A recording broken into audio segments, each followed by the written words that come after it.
Point wise ان نقصانات کو ہم گنیں گے اور ان کو سمجھیں گے کہ حرام مال کے نقصانات کیا ہے اور کتنے بڑے نقصانات بتائے گئے ہیں۔ اللہ رب العزت ہمیں ہماری اصلاح فرمائے، ہمیں اصلاح کرنے والوں میں شامل فرمائے اور ہمیں اللہ رب العزت پاک کریں اور ان نقصانات سے ہم بچیں انشاءاللہ۔ فرسٹ پوائنٹ، حرام کمائی کے نقصانات۔ پور حدیث ہے جو ہم بہت دفعہ ہم نے پڑھا، کئی دفعہ ہم نے سنی، لیکن کوئی بدلاؤ نہیں ہے۔ افسوس کے ساتھ کہنا پڑ رہا ہے میجورٹی آف دا پیپل میں کوئی بدلاؤ نہیں دیکھا جاتا، حالانکہ یہ حدیث بہت عام ہے۔ نبی صلی اللہ علیہ وسلم نے فرمایا ایک آدمی کا ذکر جو یطیل السفر، جس نے طویل سفر کیا، لمبا سفر کیا۔ لمبا سفر جو ہوتا ہے نا وہ دعاؤں کی قبولیت کا ایک ذریعہ بنتا ہے۔ آپ جتنا لمبا سفر کریں گے اتنے لمبے ویسے تو سفر ہی میں اللہ تعالیٰ دعائیں قبول فرماتے ہیں، اور لمبا سفر ہو تو دعا قبول ہونے کا امکان زیادہ بڑھ جاتا ہے۔ تو ایک شخص یطیل السفر، لمبا سفر کیا، اس کے بعد اشعث الاغبار، غبار آلود اس کے کپڑے ہیں، بکھرے بال اس کے ہیں۔ یہ جو کیفیت ہے نا، ایک بکھرے بال، میلے کپڑے، میلے کچیلے کپڑے، اور اس میں انسان اللہ سے عاجزی کے ساتھ مانگ رہا ہے، یہ سچویشن بھی انسان کی دعائیں قبول ہونے کے لیے سبب بنتی ہے، زیادہ فاسٹلی دعائیں قبول ہوتی ہے۔ لیکن یہ ساری چیزوں کے باوجود، دعائیں قبول ہونے کی ساری چیزیں موجود ہیں، پھر بھی ان ساری چیزوں کے ساتھ وہ اللہ کو پکارتا ہے، یا ربی یا ربی، وَمَطْعَمُهُ حَرَامٌ وَشَرَابُهُ حَرَامٌ وَمَلْبَسُهُ حَرَامٌ وَغُذِيَ بِالْحَرَامِ فَأَنَّى يُسْتَجَابُ لِذَلِكَ۔ وہ پکارتا ہے یا ربی یا ربی، تو اس کا کھانا حرام، اس کا پینا حرام، اس کا لباس حرام کا، اس کا رہن سہن حرام، اس کا پلنا حرام۔ تو اللہ تعالیٰ کہتے ہیں میں اس کی دعا کیسے قبول کروں گا؟ میں اس کی دعا کیسے قبول کروں گا جب وہ حرام میں مبتلا ہوتا ہے؟ کھانا پینا، جسم پلنا، اس کا ہر چیز پہناوا حرام کا ہے، اس کی دعائیں قبول نہیں ہوتی۔ پیچھے جائیں، ہم نے وہ حدیث میں کیا پڑھا تھا؟ نبی صلی اللہ علیہ وسلم نے فرمایا نسخہ کیا ہے؟ تم اپنی غذا پاک کرو، تم اپنا رزق پاک رکھو، تم مستجاب الدعوات بن جاؤ گے۔ یہاں پر اس کی غذا پاک نہیں ہے، حرام سے پلا بڑا ہے، کھایا پیا ہے، اب وہ حالتیں اس کی ایسی ہے جس سے دعائیں قبول ہو لیکن دعا نہیں قبول ہو رہی، گڑ گڑانے والی حالت ہے، رحم کھانے والی حالت ہے اس کی، پھر بھی دعا نہیں قبول ہو رہی۔ کیوں؟ کیونکہ حرام ہے اس کے اندر، حرام میں وہ مبتلا ہے۔ اللہ رب العزت ہمیں حرام کے کھانے سے محفوظ رکھے، یہ بڑا نقصان ہے، دعائیں قبول نہیں ہوتی، پہلا نقصان۔ دوسرا نقصان، ان عبداللہ بن مسعود فرماتے ہیں رسول صلی اللہ علیہ وسلم نے فرمایا قال، کوئی بندہ حرام مال کمائے پھر اس میں سے خدا کی راہ میں صدقہ کرے تو وہ صدقہ اس کی طرف سے قبول نہیں کیا جائے گا۔ لا یکتسب عبد مال الحرام فیصدق منہ فیقبل منہ، اس کا صدقہ قبول نہیں کیا جائے گا۔ اور اگر اپنی ذات اور گھر والوں پر خرچ کرے گا تو برکت سے خالی ہو جائے گا۔ حرام آدمی اپنی ذات پر خرچ کرتا ہے، صدقہ کرتا ہے، اس مال میں سے تو صدقہ ڈیلیٹ، اور اپنے گھر والوں پر خرچ کرتا ہے تو اس میں سے برکت اڑ جائے گی۔ بہت سارے لوگوں کو یہ کہتے سنا گیا کہ ہاتھ میں برکت نہیں ہے، گھر میں برکت نہیں ہے۔ کیوں؟ کیونکہ حرام میں آپ مبتلا ہو، حرام کھاتے ہو، حرام لاتے ہو، اسی کا پہناوا ہے، اسی کا اوڑھنا ہے، اسی کا بچھونا ہے، اسی سے جسم پلا ہے، کہاں سے برکت رہے گی گھروں میں؟ اگر وہ اس کو چھوڑ کر مرا تو وہ اس کے جہنم کے سفر میں زیادہ راہ بنے گا۔ انسان حرام کماتے کماتے مر گیا اور جو پیسہ ہے وہ جہاں پر بھی استعمال ہوتا ہے اس کے لیے وہ زیادہ راہ بنتا ہے، زیادہ راہ اس کا لگیج بنتا ہے، وہ چیز اس کے عذاب میں بڑھتی چلی جاتی ہے۔ اللہ تعالیٰ برائی کو برائی کے ذریعے سے نہیں مٹاتا بلکہ برے عمل کو اچھے عمل سے مٹا دیتا ہے۔ چلے اگر کوئی ہے بھی مبتلا تو اب اللہ سے توبہ کرے، پاکیزگی اختیار کرے، سچی دل سے اللہ سے توبہ کرے، آئے پاکیزگی کی طرف، تو اللہ تعالیٰ برائی کو اچھے عمل سے مٹاتا ہے، برائی کو برائی سے نہیں مٹاتا۔ یہ دوسرا نقصان ہے، صدقے ضائع، گھروں میں بے برکتی، مرنے کے بعد اس کے لیے توشہ، اس کا لگیج وہ حرام مال بن جاتا ہے جو جہنم میں لے جانے کا اس کے لیے سبب بنتا ہے۔ تیسرا نقصان، قال رسول اللہ صلی اللہ علیہ وسلم التجار یحشرون یوم القیامہ فجارا الا من اتقى وبر وصدق۔ نبی صلی اللہ علیہ وسلم نے فرمایا تاجر لوگ جو قیامت کے دن بدکار کے حیثیت سے اٹھائے جائیں گے، تاجر لوگ قیامت کے دن بدکار کی حیثیت سے اٹھائے جائیں گے۔ کیوں؟ انہوں نے بدکاری کی ہوگی؟ نہیں، انہوں نے کیا کیا ہوگا؟ تقویٰ کو نہیں اختیار کیا ہوگا، جھوٹ بول کر تجارت کی ہوگی اور جھوٹ بول کر سودا بیچا ہوگا۔ تو جھوٹ بول کر، دھوکہ دے کر جو تاجر تجارت کرتا ہے، بزنس مین اپنا بزنس کرتا ہے، ایسے لوگوں کو قیامت کے دن بدکار کی حیثیت سے اٹھائے جائیں گے۔ کتنا بڑا گناہ، اس نے زنا تو نہیں کیا لیکن زنا کرنے کے برابر اس کو گناہ ملے گا اور اسی نام کے ساتھ اس کو اٹھایا جائے گا۔ چوتھا نقصان، برکت اٹھا دی جاتی ہے۔ مسلم کی روایت ہے، ابو قتادہ رضی اللہ تعالیٰ عنہ فرماتے ہیں رسول صلی اللہ علیہ وسلم نے فرمایا ایاکم وکثرۃ المال الحلف فی البیع فانہ ینفق ثم یمحق۔ خبردار، اپنے مال بیچنے میں کثرت سے قسمیں کھانے سے بچو۔ یہ چیز وقتی طور پر تجارت کو فروغ تو دیتی ہے، وقتی طور پر تجارت بڑھتے ہوئے نظر تو آتا ہے، لیکن آخر کار برکت کو ختم کر دیتی ہے۔ قسمیں کھا کھا کر جو لوگ بیچتے ہیں وہ حرام ہے، حرام ہے کہ قسمیں کھا کھا کر خرید و فروخت کرنا، اس میں غلط مال کو قسم کھا کر بیچنا اچھے مال کے عوض، تو ویسے لوگوں کو برکت نہیں ہوتی ہے، برکت ختم کر دی جاتی ہے۔ اچھا، مال میں دو چیزیں ہوتی ہیں، ایک دیکھیں، ایک مال میں دو چیزیں ہوتی ہیں نا، ایک تو برکت ہوتی ہے، ایک تو کثرت ہوتی ہے۔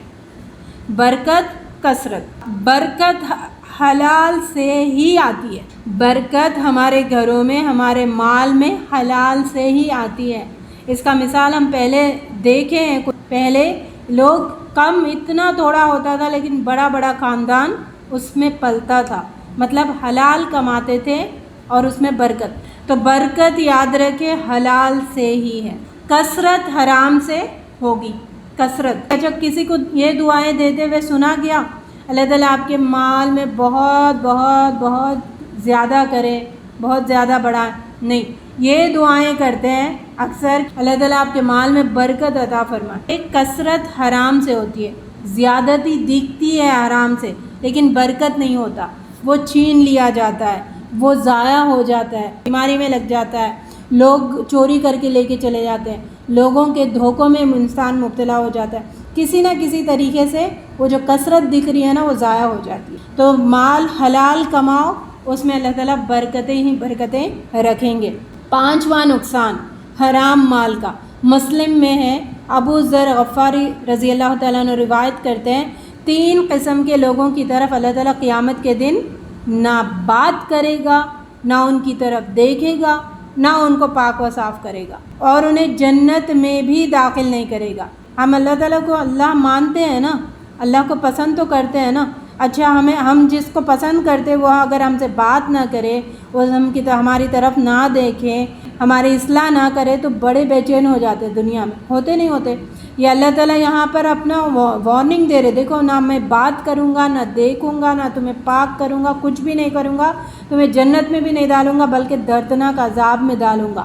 یاد رکھو وہ 3 چیزیں کون سی ہیں، وہ 3 لوگ کون سے ہیں؟ جو تکبر کے بنا پر اپنی تہبند ٹکنوں کے نیچے کرتا ہے، ایسے انسان کی طرف بھی نہیں دیکھیں گے۔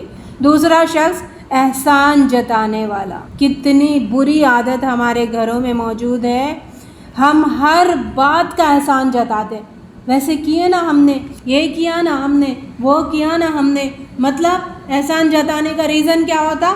تم بھی اس کے بدلے کچھ کرو ہمارے ساتھ، ہم یہ کریں نا تم بھی کرو، اس کا بدلہ دو.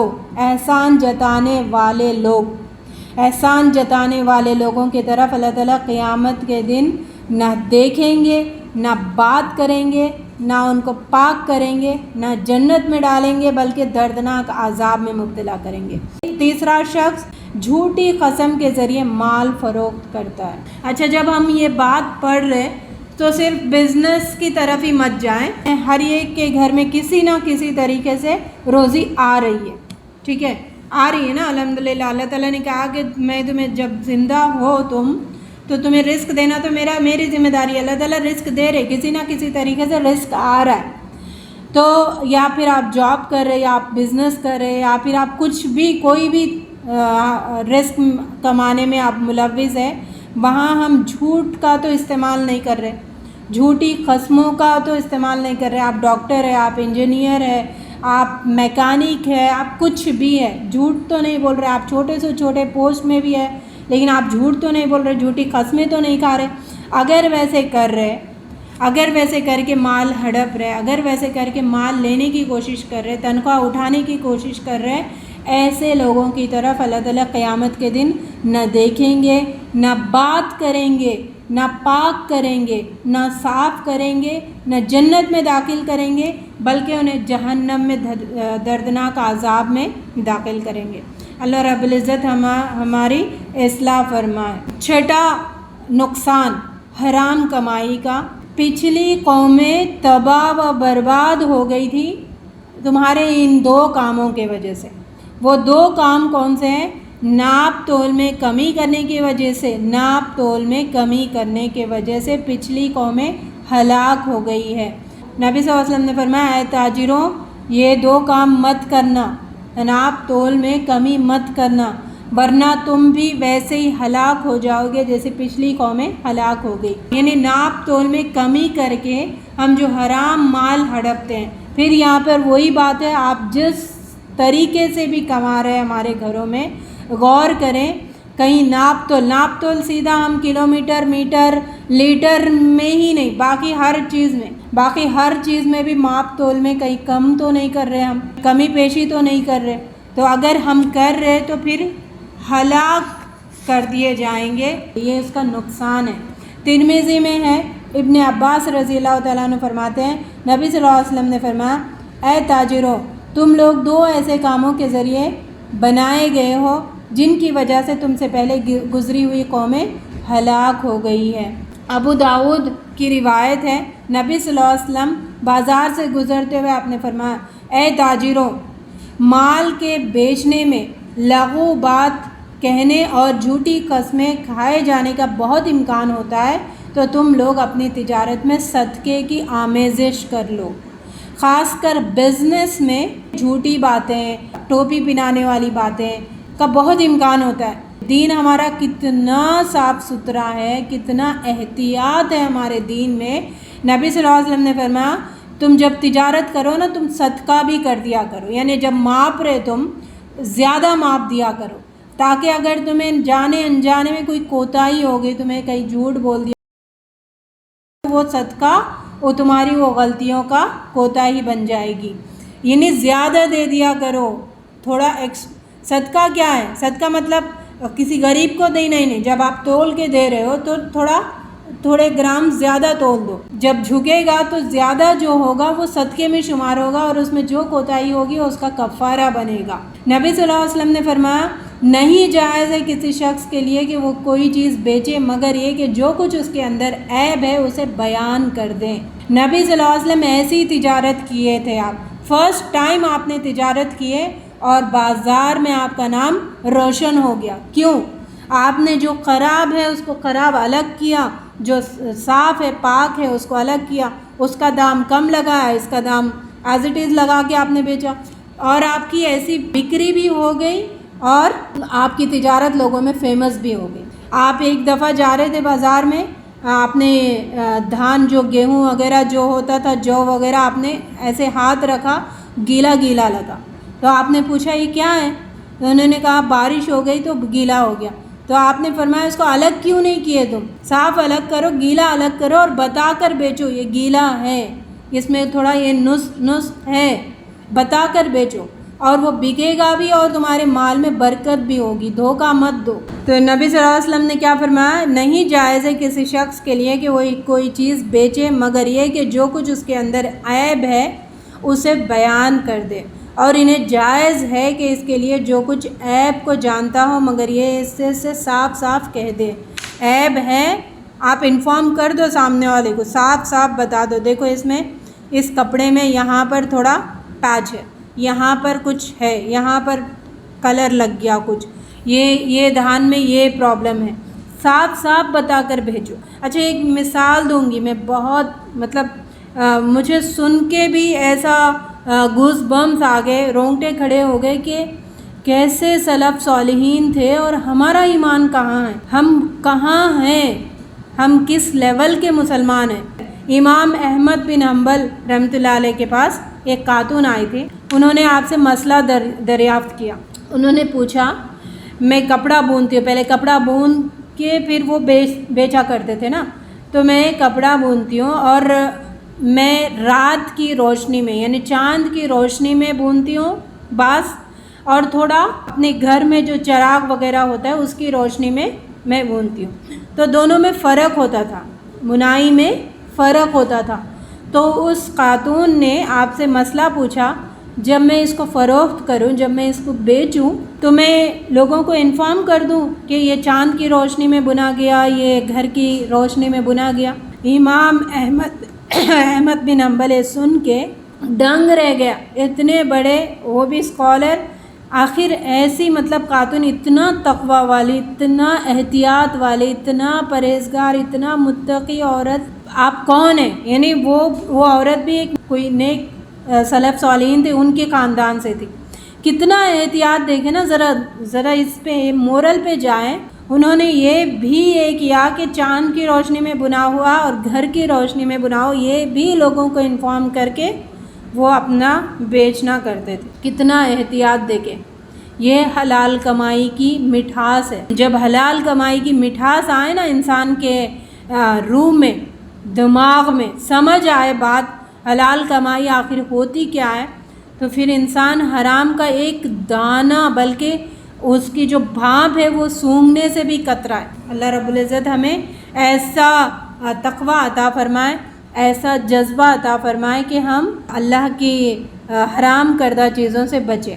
7واں نقصان حرام کمائی کا, حرام کھانے کی وجہ سے نیکی کا جذبہ ختم ہو جاتا ہے. سورہ مومنون آیت 51 میں کل ہم نے پڑھا تھا, اے نبیوں پاکیزہ کھاؤ, ایمان والو اور اے نبیوں پاکیزہ کھاؤ, نیک عمل کرو. جو انسان پاکیزہ کھائے گا تو پھر نیک عمل اس سے پھوٹیں گے نا. جیسے فار ایگزامپل ایک گاڑی ہے, کوئی بھی گاڑی ہے جو پیٹرول سے چلتی, اگر انسان اس میں ڈیزل ڈال دے غلطی سے تو کیا وہ گاڑی چلے گی؟ نہیں, اپنی جگہ سے نہیں ہلے گی. ایک ادنا سا گاڑی ہے جو اس کی غذا کے بدلے کوئی دوسری غذا, حالانکہ وہ بھی دوسری گاڑیوں میں استعمال ہوتا ہے, وہ اگر اس گاڑی میں ڈال دے تو اس کا سفر بند ہو جاتا ہے. تو ایک انسان جو سفر کر رہا ہے, وہاں سے آیا عالم ارواح سے, ماں کے پیٹ میں تھا, دنیا میں سفر کر رہا ہے, برزخ میں سفر کرنے والا ہے, آخرت میں سفر کرنے والا, قیامت کے دن سفر کرنے والا, اس کا ڈیسٹینیشن آخر جنت میں جانا ہے. اتنے سارے سفر غلط غذا سے کیسے چل سکتا ہے؟ کار پیٹرول سے ہی چلے گی, ڈیزل سے نہیں چل سکتی. تو انسان بھی حلال سے ہی چل سکتا ہے, حرام سے نہیں چل سکتا.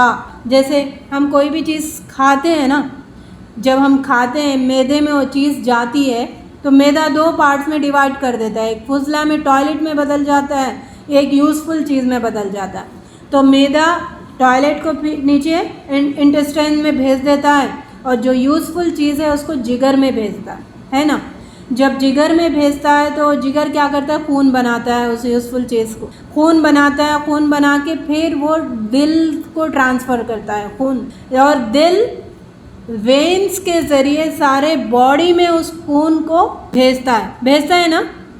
جب سارے باڈی میں وینس کے تھرو وہ خون جاتا ہے جو حرام سے نکلا ہے، تو اس کے ہاتھ، پیر، آنکھ، ناک، دماغ اور ہر سوچ، صلاحیت، سمجھ، ہر چیز حرام کی ہی ہوگی، غلط ہی ہوگی. وہ حلال کی طرف پاکیزہ سوچیں نہیں ہوں گی، اس کی نیک اعمال نہیں پھوٹیں گے، اس کے ہاتھ نیک نہیں کام کریں گے، اس کے پیر نیکی کی طرف نہیں جائیں گے، نماز نہیں پڑھے گا وہ، اور وہ اللہ کے راستے میں نہیں جائے گا. اس کا سوچ بھی اللہ کے مطابق نہیں ہوگی، اپوزٹ میں سوچے گا، حرام کی طرف سوچے گا، اللہ کی ناراض کردہ چیزوں سے سوچے گا.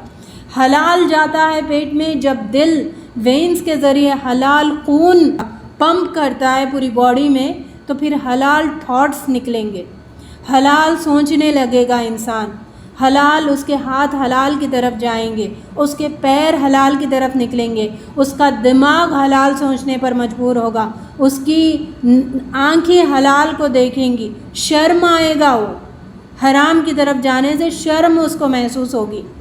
یہ اس کا فائدہ ہے.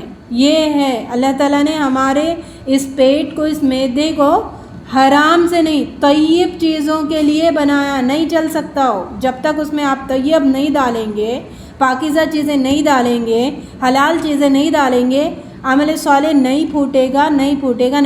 یاد رکھے اس بات کو. انسان سے جانور بن جاتا ہے جب حرام اس کے اندر آتا ہے. انسان کا دل، جو کہ اللہ تعالیٰ نے قرآن کہاں پر نازل کیا؟ نبی صلی اللہ علیہ وسلم کے دل پر اترا نا قرآن. اب اس کا جو حرام کھاتا ہے اس کا دل میں نرمی ختم ہو جاتی ہے.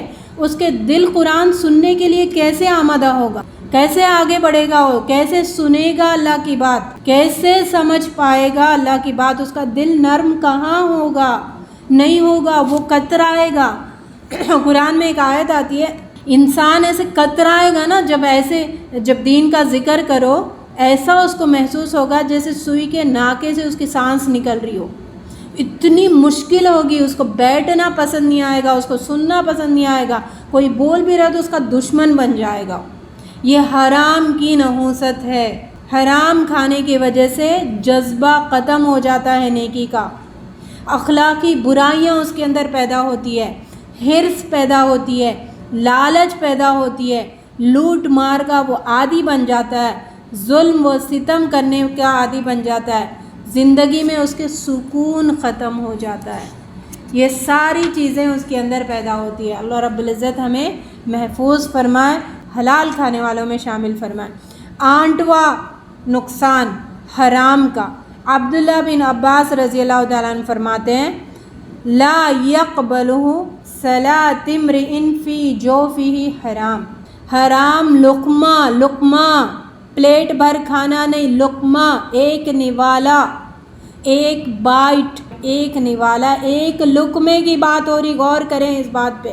ایک لقمہ جو پیٹ میں ڈالتا ہے انسان جو حرام کا ہے، اس کی عبادت 40 ڈیز تک قبول نہیں ہوتی، محروم ہو جاتا ہے نیکیوں سے 40 ڈیز تک. اب راضی کرتے پھرے رشتہ داروں کو، اب راضی کرتے پھرے دوستوں کو، اپنی آخرت برباد کر کے، اپنی دنیا برباد کر کے رشتہ داروں کو راضی کرتے پھریں، دوستوں کو راضی کرتے پھریں، دنیا والوں کو راضی کرتے پھریں، بلکہ خود کو بھی راضی کرتے پھریں کہ ہم حرام کھا رہے لیکن اچھے ہم کام کریں. ڈیلیٹ ایک لقمہ. ہم میں سے کتنے لوگ ہیں، میں اور آپ، کتنے ایسے جانتے بوجھتے ہم نے حرام نوالے لیے ہوں گے، ہم نے لقمے لیے ہوں گے. سوچے، غور کریں نا، غور کریں. رمضان کے پہلے کسی کی دعوت اٹینڈ کر لیا جو کہ حرام کماتے ہیں، ہمیں 100% یقین ہے حرام کا ہی اس کا مال ہے، میجورٹی آف دا مال اس کا حرام ہے. اس کو ناراض نہ کرنے کی غرض سے ہم اس کے گھر میں جا کے کھا رہے، وہ ناراض نہیں ہوا، آپ کو تو برباد ہو گئے نا وہ ساری نا رمضان کی عبادت. 40 ڈیز ہے نا، 30 ڈیز اور 10 ڈیز بھی آگے، سارے دن کے غارت برباد. 9th نقصان حرام کمائی کا. جو جسم حرام سے پلتا ہے اس پر آگ کا حق کی باتیں کرتے ہیں نا، میرا حق میرا حق. اب آگ کا بھی حق ہے، جہنم کا بھی حق ہے، جہنم پکڑے گی، کہے گی قیامت کے دن اللہ تعالیٰ میرا حق ہے میں اس کو جلاؤں، لاؤ آپ میں اس کو میرے سامنے، میرا حق ہے میں کیوں چھوڑوں، اس کو جلا کے بھسم کر دوں گی میں۔ یہ جہنم کا حق ہے، پالو، خود کا جسم پالو حرام کمائی سے، اپنے گھر والوں کا پالو، اپنے خاندان والوں کا پالو حرام کمائی سے، اپنے بچوں کا پالو، جو کہ آگ کا حق ہے، آگ جلا کر رہے گی، جلا کر رہے گی، جلا کر رہے گی۔ باز آ جاؤ، باز آ جاؤ مسلمانوں حرام کمائی سے، حرام چیزوں سے۔ لا يدخل الجنت جسد عودی بالحرام، وہ جسم جنت میں نہیں جائے گا جو حرام سے پلا ہوا ہو، حرام مال سے پلا ہوا ہو، وہ جسم جنت میں نہیں جائے گا، یاد رکھے اس چیز کو۔ 11واں نقصان حرام کمائی کا، اولاد نافرمان ہو جاتی، اولاد نافرمان ہوتی ہے، ہر وقت کچھ نہ کچھ مسئلوں میں وہ گھرا رہتا ہے، صحت کا مسئلہ، جو بھی مسئلہ کچھ نہ کچھ اللہ تعالیٰ اس کو گھیر کر رکھتے ہیں، اس مسئلے میں باہر نہیں آ سکتا ہو، ایک مسئلہ ختم دوسرا مل گیا، ایک مسئلہ دوسرا مل گیا، مسئلوں میں مبتلا رہتا ہے، ٹینشنز میں مبتلا رہتا ہے، ہر وقت فکر، ہر وقت ٹینشن۔ کیوں؟ تمہارا جو اصل مقصد ہے وہ تو تم بھول گئے، حرام کھانا تم نے شروع کر دیا، اب اللہ تعالیٰ تمہیں مبتلا کر دیا، لو ٹینشنز لو، ٹینشن میں مبتلا رہو، ٹینشن میں زندگی گزارو، ٹینشن میں اللہ تعالیٰ ڈال کر رکھیں گے، اس جال سے باہر نہیں کریں گے۔ یہ نقصان ہے حرام کمائی کا۔ 12واں نقصان سورہ عنکبوت آیت 17 میں بتایا، بلکہ یہ تو پہلے ذکر ہونا تھا، توحید ختم ہو جاتا ہے، شرک آ جاتا ہے ہمارے اندر۔ اس آیت میں بتایا حرام سے انسان شرک میں مبتلا ہوتا ہے اور پھر منافق بھی بن جاتا ہے۔ اللہ تعالیٰ نے کہا کہ جو میں نے حلال دیا وہ کھاؤ، اور تمہیں رزق میں ہی دیتا ہوں، جن کی تم شرک کر رہے نا، پوجا کر رہے لوگوں کی، وہ تمہیں رزق نہیں دے رہے، میں تمہیں رزق دے رہا ہوں، اور میں تمہیں پاک رزق دے رہا ہوں۔ اور ہم حرام کما کر یہ ثابت کر رہے ہیں کہ ہم شرک کر رہے، ہم اللہ کی بات نہیں کر رہے، شرک کر رہے۔ دوسرا منافقت بھی اس کے اندر ڈیولپ ہوتی ہے، منافق بنتے چلا جاتا ہے۔ منافق کون ہوتا ہے؟ اللہ نے جو کہتا ہے اس کو چھوڑ کر اپنی من مانی کرنے والا منافق ہے۔ یہ نقصان ہے، اتنے سارے نقصان ہیں، ویسے تو چند نقصان میں نے گنوائے، علماء نے بہت سارے نقصان یہاں پہ انہوں نے گنوائے کہ انسان کا سکون ختم ہو جاتا ہے، اپنے ذہنوں میں مال کے آنے یا لانے یا ذخیرہ کرنے یا جمع کرنے کے طریقے پر فکر مند ہو جائیے مسلمانوں، فکر مند ہو جائیے، مال کہاں سے آ رہا ہے، مال کہاں سے لایا جا رہا ہے، مال کہاں سے میں جمع کر رہا ہوں، کہاں سے کس طریقے سے میں کما رہا ہوں۔ کیا ہم وہی طریقہ اپنا رہے جو رب کی بارگاہ میں درست ہے، قبول ہے؟ فکر مند ہو جائیے اس بات پر۔ 5 سوال جو ہونے والے ہیں نا قیامت کے دن، ان میں سے سوالوں کا 40% تو یہ مال کے ٹاپک پہ ہی ریلیٹڈ ہے، مال کہاں سے کمایا اور کہاں پر خرچ کیا۔ لیکن ایک اور سوال ہے، جوانی کیسے گزاری؟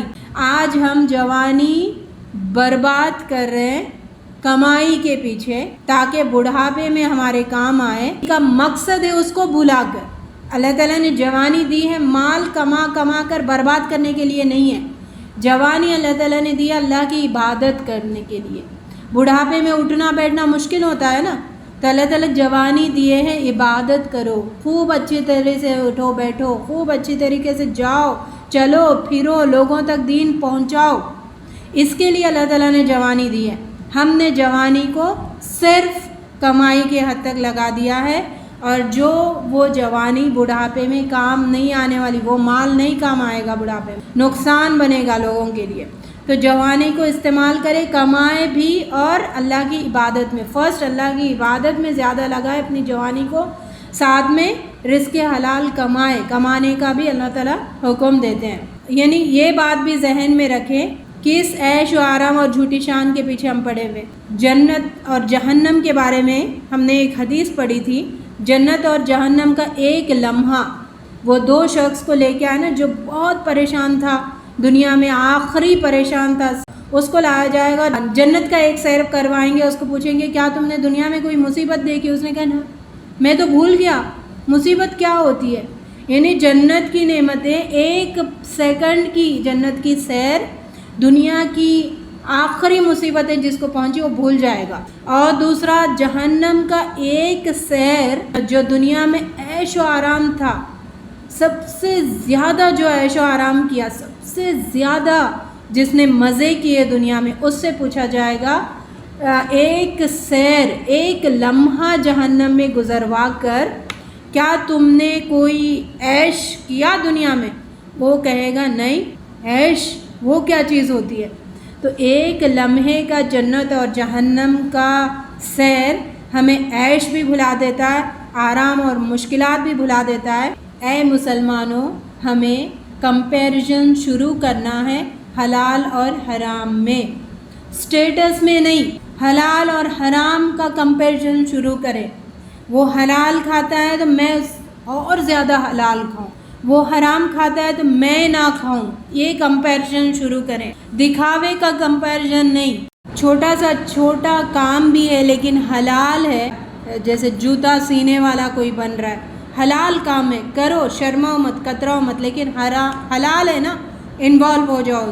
ریڑھی لگا رہا ہے کوئی, حلال کام ہے, محنت ہے, حلال ہو رہا ہے, اس میں حرام انوالو نہیں ہے, کتراؤ مت, وہ کام کرنا شروع کر دو. ٹوائلٹس بھی کوئی دھو رہا ہے, حلال ہے, کام کر رہے.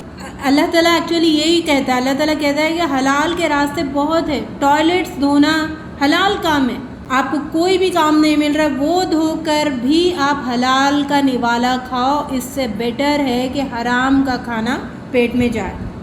گروسری اسٹور آپ لگا رہے, ہلکا سمجھ رہے ہیں نا یہ سب چیزوں کو, یہ سب حلال کاموں کو ہلکا سمجھ رہے اور اس سے پیچھے ہٹ رہے. حرام, اس میں کتنا بھی گندگی انوالو ہے اس کو کر رہے, لوگوں میں شان بڑھا رہے. نرس بنو آپ, کمپاؤنڈر بنو, کوئی سیلس مین بن رہا ہے, کوئی کیب ڈرائیور بن رہا ہے, چھوٹے سا چھوٹا بھی کاروبار ہے, حلال کے ہیں یہ سب. لوگوں کی پرواہ مت کریں, رب کی پرواہ کریں, حلال کمائی کھائیں, حلال نوالا اپنے پیٹ میں جانے دیں. آخرت کی جواب دہی کی فکر کریں. بخاری کی روایت ہے 2072 میں نبی صلی اللہ علیہ وسلم فرماتے ہیں وہ کمائی افضل ہے جو انسان اپنے ہاتھوں سے کماتا ہے, اپنے ہاتھوں سے محنت کرتا ہے, جوتا سی کے محنت کرتا ہے, ریڑھی دھکا دے کے محنت کرتا ہے, ٹوائلٹ دھو کے اپنے ہاتھ انوالو ہے, باڈی انوالو ہے, حلال ہے, وہ کام کرو, وہ افضل ہے. نبی صلی اللہ علیہ وسلم, لکڑیاں کاٹ کر لانا, آج کل تو وہ نہیں ہے, آج کل یہ بزنسز ہیں, چھوٹے سمجھے جا رہے ہیں, لیکن کرو جو حلال ہے. ہاں حرام, دھوکہ دے رہے, شان جتا رہے, ہم نے دھوکہ دے کے کمایا, وہ آج سوسائٹی میں شیطان نے ایسا حرام کو اچھا بنا کے دکھایا نا ہر چیز میں, اسی طرح ظلم و زیادتی کو بھی اچھا بنا کے دکھا رہا ہے. لوگ فخر محسوس کرتے, ظلم میں نے جبر کیا, ظلم کیا, میرے پاس اتنا پیسہ آ رہا ہے.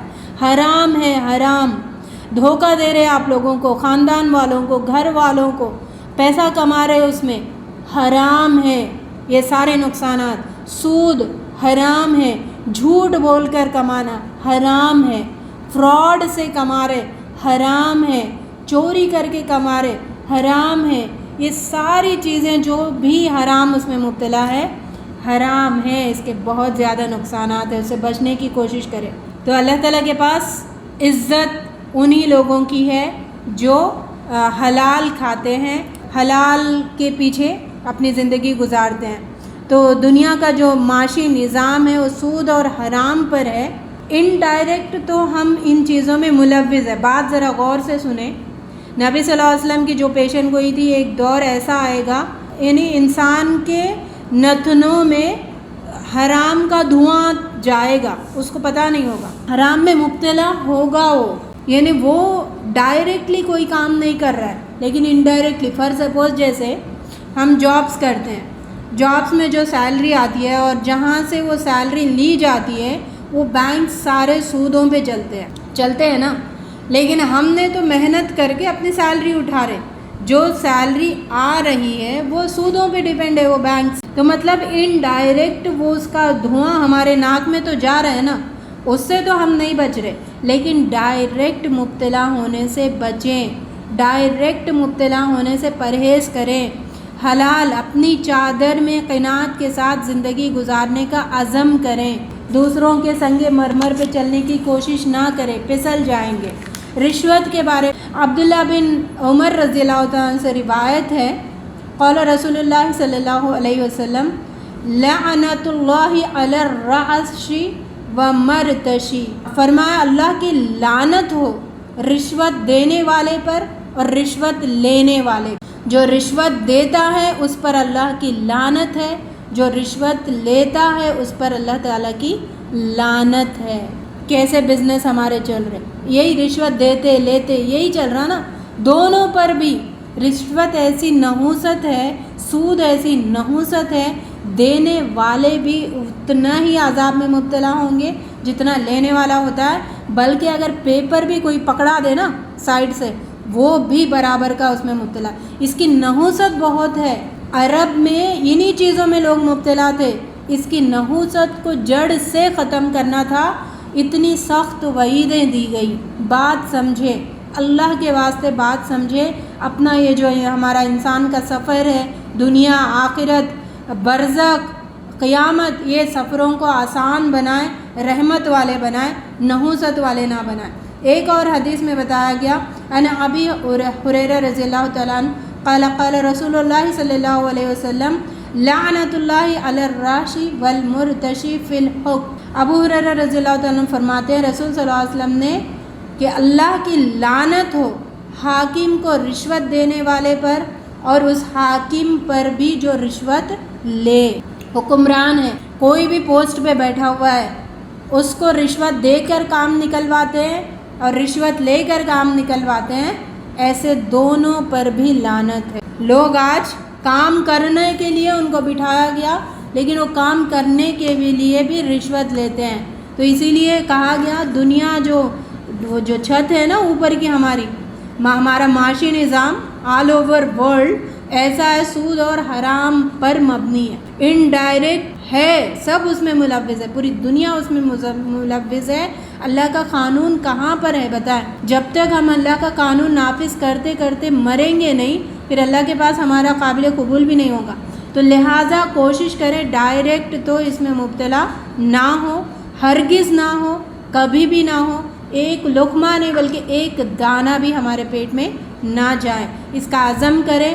اور اس ٹاپک کے ریلیٹڈ آگاہی اپنے گھروں میں دے، اپنے خاندان میں دے، بتائیں آپ، ہمارا کام صرف بتانا ہے، ہمارا کام صرف پیغام پہنچانا ہے، لیکن آپ رکو، میں جو ہم اپنے آپ کو کہتے ہیں نا، مجھے رکنا ہے، مجھے اس چیز سے رکنا ہے، حرام کاری سے مجھے رکنا ہے، حرام میرے پیٹ میں جانے سے مجھے اپنے آپ کو روکنا ہے۔ اللہ رب العزت ہمیں سنت اور شریعت کی اصل روح کو سمجھنے والا بنائے، ہم سب مسلمانوں کو حلال اور حرام کی تفریق اور تمیز کے ساتھ جینے کی توفیق عطا فرمائے۔ جو روزی اللہ نے ہمارے لیے لکھ دی ہے وہ مل کر رہے گی، اللہ کا وعدہ ہے، تو ہمیں اللہ تعالیٰ حلال طریقے اپنا کر ہی ان روزی کو حاصل کرنے والوں میں بنائے۔ ہم سب کو اللہ رب العزت اپنی اطاعت کرتے ہوئے اور عزت والی اور غلبے والی زندگی ہم سب کو عطا فرمائے، ہم سب کے خاندان والوں کو عطا فرمائے، گھر والوں کو عطا فرمائے، تمام امت مسلمہ کو عطا فرمائے، سارے مسلمانوں کو اپنے دین سے، اپنی شریعت سے اور پیارے نبی صلی اللہ علیہ وسلم کی تعلیمات سے سچی وابستگی عطا فرمائے۔ اللہم اکفینی بحلالک عن حرامک واغننی بفضلک عمن سواک۔ اللہ تو ہمیں اپنے حلال کے ساتھ اپنی حرام کردہ چیزوں سے کافی ہو جا، جتنا آپ نے ہمیں زندگی دی ہے، جتنا ہمارے لیے آپ نے رزق لکھ دیا ہے، اس میں کفایت ہمیں عطا فرما، قناعت ہمیں عطا فرما، اس پر راضی برضا زندگی گزارنے کی ہمیں توفیق عطا فرما، اور ہمیں اپنے فضل سے اپنے ما سوا سے بے نیاز کر دیں۔ آپ کے سوا ہمارا ہاتھ کسی کے آگے نہ پھیلے، آپ کے سوا ہم کسی سے کوئی چیز طلب نہ کریں۔ اے رب العزت ہمارے رزق میں برکتیں عطا فرما، ہم سب کو حلال کھانے کی توفیق عطا فرما، حرام سے کوسوں دور کر دیں، اپنی فکر کرنے والا بنا کہ ہم اپنے آپ کو جنت میں لے جائیں، اتنی محبت ہمیں اپنے آپ سے عطا فرما۔ وآخر الدعوانا ان الحمد للہ رب العالمین وما توفیق الا باللہ۔ سبحانک اللہم وبحمدک نشہد ان لا الہ الا انت نستغفرک ونتوب الیک۔ السلام علیکم ورحمۃ اللہ وبرکاتہ۔